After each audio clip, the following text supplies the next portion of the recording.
புதுச்சேரி நாம் தமிழ் கட்சியுடைய வேமலன் செயலராக இருக்கேன். ஒரு கடந்த வாரம் வந்து எனக்கு ஒரு எஃப்ஐஆர் காப்பி ஒன்று புதுச்சேரி சென்னை மத்திய அலுவலகத்தில் சைபர் கிரைம் வந்து ஒரு கடிதம் அனுப்பியிருக்காங்க.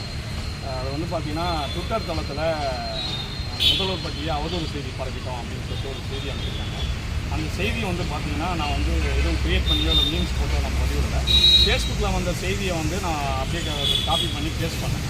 அதுக்கான ஆதாரத்தை நான் வச்சுருக்கேன். அதுக்கான ஆதாரத்தை நம்ம வந்து காவல்துறையில் சமர்ப்பிச்சிருக்கோம். இப்போ வந்து பார்த்திங்கன்னா என் மேலே வந்து பார்த்திங்கன்னா ஒரு 3-4 பிரிவுகளில் வழக்கு கொடுத்துருக்குறாங்க. இந்த வழக்கு வந்து பார்த்திங்கன்னா ஒவ்வொரு பிரிவுகளும் பார்த்திங்கன்னா 3 ஆண்டு சிறை தண்டனை கொடுத்துருக்க ஒரு கடுமையான ஒரு தண்டனை சட்டத்தை பண்ணி கொடுத்துருக்காங்க. இது அந்த செய்தி வந்து பார்த்திங்கன்னா ஒரு சின்ன ஒரு செய்தி என்னென்னு பார்த்தீங்கன்னா ட்விட்டரில் வந்து செய்தி பதிவிடுறது, சமூக வலைகளில் செய்தி பதிவிடுறதுன்றது வந்து பார்த்திங்கன்னா ஒரு உரிமை. அது ஒரு மனிதனுடைய ஒரு தார்மீக உரிமை, கருத்து சுதந்திரம். இந்த கருத்து சுதந்திரத்தை கடந்த காலங்களில் எதிர்கட்சியாக இருக்கும்போது திமுகவை சேர்ந்த நபர்களும் சரி, திமுகவும் சரி, அவங்களும் செஞ்சுட்டு தான் இருந்தாங்க.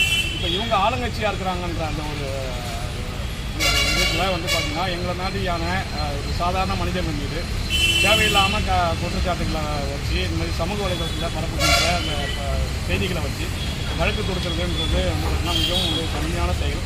இந்த செயலை வந்து பார்த்திங்கன்னா சமூக வலைதளத்தை கண்காணிக்கிற இந்த காவல்துறை இதே சமூக வலைதளத்தின் மூலியமாக தமிழ்நாட்டில் மட்டும் இல்லை உலகம் முழுக்க இருக்கிற எண்ணற்ற நபர்கள் வந்து பார்த்திங்கனாக்கா தினந்தோறும் லட்சக்கணக்கான பணங்கள் வந்து பறிகொடுத்துட்ருக்காங்க.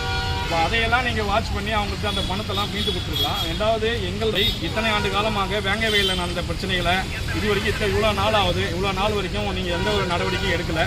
அது மட்டும் பார்த்தீங்கன்னாக்கா நாள்தோறும் வந்து பார்த்தீங்கன்னா ஆவண கொலைகள் வந்துட்டு இருக்குது. நாள்தோறும் சிறை நடவடிக்கையில் இறங்கி கிட்டத்தட்ட 9 ஆண்டுகள் 12 ஆண்டுகள் சிறை தண்டனை வைக்கிற ஒரு கடுமையான சட்டங்கள், கொலை பண்ணுறவன், கொள்ளையடிக்கிறவன், பெண்களை வந்து தரக்குறைவாக பேசுகிறவன், பெண்களை கற்பழிக்கிறவன் மேலே போடப்படுற கேஸை வந்து ஒரு ட்விட்டரில் சுட்டு செய்தி போட்டேன் அப்படின்றதுக்காக அதில் எங்கள் மேலே ஏவுறதுன்றது, காவல்துறை வைத்து ஏவுறதுன்றது மிகவும் வந்து ஒரு கீழ்த்தரமான செயல் இந்த தமிழக அரசு செஞ்சுட்டு இருக்குது. இது தமிழக அரசு உடனடியாக நிறுத்தணும்.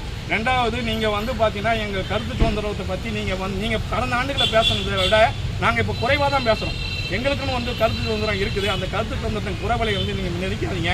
இதே ட்விட்டர் தளத்தில் திமுகவுடைய ஐடி விங்கை சேர்ந்த பல நபர்கள், முக்கியமான பதவியில் இருக்கிற நபர்களே வந்து பார்த்தீங்கன்னா ஸ்பேஸ் போட்டு பத்திரிகையாளரை கொலை செய்வோம் என்று RS பாரதி மகன் பேசியதை நீங்கள் எல்லாருமே பார்த்துருக்கீங்க, எல்லா பத்திரிகையும் பார்த்துருக்கீங்க. இது வரைக்கும் எந்த ஒரு அந்த RS பாரதியுடைய மகன் பேரில் வந்து இதுக்கே ஒரு அரசாங்க ஊழியர்ன்றாங்க, மருத்துவமனையில் வேலை செய்கிறாங்க, அவர் மேலே எந்த நடவடிக்கையும் எடுக்கல.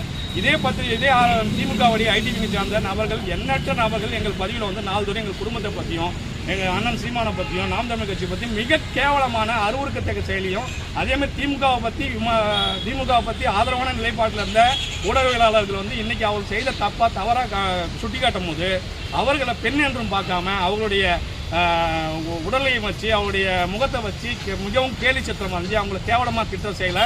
தொடர்ந்து இந்த திமுக ஐடிவிங்க தொடர்ந்து செஞ்சுட்டு இருக்குது. எங்களுடைய பதிவிலே வந்து அவங்க என்ன வார்த்தை குறிப்பிட்றாங்கன்னா, உங்களால் ஒரு மயிரும் பிடுங்க முடியாது, நாங்கள் அப்படி தண்டா பண்ணுவோம், அப்படி தண்டா செய்வோம், உங்களால் என்ன பண்ண முடியுதோ நீங்கள் பண்ணிங்களான்னு சொல்லிட்டு வெளியிலே வந்து சொல்கிறாங்க. இது எல்லாம் வந்து தமிழக அரசு கண்காணிக்குதான்னு தெரியல. இதை உடனடியாக வந்து தடுத்து நிறுத்தணும், தமிழக அரசு தடுத்து நிறுத்தணும். உங்கள் பேர்? என் பேர் வந்து பிரியகுமரன், ஏமலம் தொகுதி செயலாளராக இருக்கேன் புதுச்சேரியில், நாம் தமிழ் கட்சி. புதுச்சேரி நாம் தமிழ். இல்லை ட்விட்டர் தளத்தில் கடந்த மழையில் வந்த ஒரு செய்தி, அது நவம்பர் 30ஆம் தேதி ஃபேஸ்புக் தளத்தில் பகிரப்படுது. அந்த ஃபேஸ்புக் செய்தியை வந்து நான் டிசம்பர் 3 நான் பார்க்குறேன். அந்த டிசம்பர் 3 பார்த்த செய்தியை நான் ஃபேஸ்புக்கில் ஃபார்வேர்ட் பண்ணிவிட்டு அந்த செய்தியை எடுத்து இது உண்மைதானோ அப்படின்னு சொல்லிட்டு, ஏன்னா நவம்பர் 30 தான் வந்துச்சு, அப்போ தான் கடுமையான மழை வெள்ளம், அந்த செய்தியை எடுத்து நான் ட்விட்டரில் பதிவு பண்ணேன். இதோட தான் நான் செஞ்சிருக்கேன்.